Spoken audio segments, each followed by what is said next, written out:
नमस्कार, जय श्री महाकाल। मैं डॉक्टर भावना नागर अवंतिका धार्मिक चैनल में आप सभी का हार्दिक स्वागत तथा अभिनंदन करती हूँ। आज हम बात करेंगे पुरुषोत्तम मास के बारे में। पुरुषोत्तम मास ऐसा मास जो सबसे बड़ा मास कहलाता है। यह 3 वर्ष में एक बार आता है। पुरुषोत्तम मास को अधिक मास भी कहा जाता है क्योंकि ये सबसे बड़ा महीना होता है।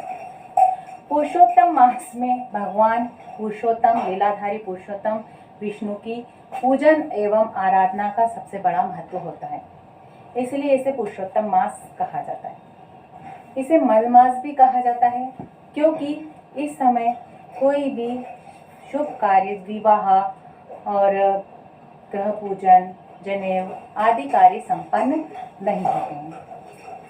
पुरुषोत्तम मास इसलिए कहा जाता है क्योंकि जब मल मास बहुत ज़्यादा दुखी थे और वे भगवान विष्णु की शरणों में गए और उन्होंने वहाँ जाकर वो विलाप करने लगे और कहने लगे कि हे प्रभु, सारे मास का महत्व है पर मेरे मल मास में पूजन आराधना का महत्व तो है, परंतु शुभ कार्य क्यों नहीं होते हैं। ये सारे शुभ कार्य ना होने के कारण मैं बिल्कुल सभी मासों से अलग पड़ जाता हूँ। हे प्रभु, या तो आप मुझे मृत्यु दे दीजिए या फिर आपकी शरणों में ले लीजिए। जब भगवान लीलाधारी पुरुषोत्तम उन्हें अपने साथ ले गए और उन्होंने मल मास से कहा कि तुम्हें दुखी होने की कोई आवश्यकता नहीं।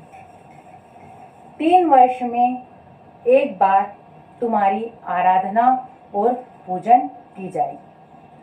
तुम्हें सबसे बड़ा मास माना जाएगा और सारे मासों को एक तरफ और तुम्हें एक तरफ रखा जाएगा। जब भी हम कोई एक तुला लेते हैं, तराजू लेते हैं और सभी मास को एक पलड़े में रखते हैं और पुरुषोत्तम मास को एक पलड़े में रखते हैं, तो हम देखते हैं पुरुषोत्तम मास का पलड़ा भारी होता है।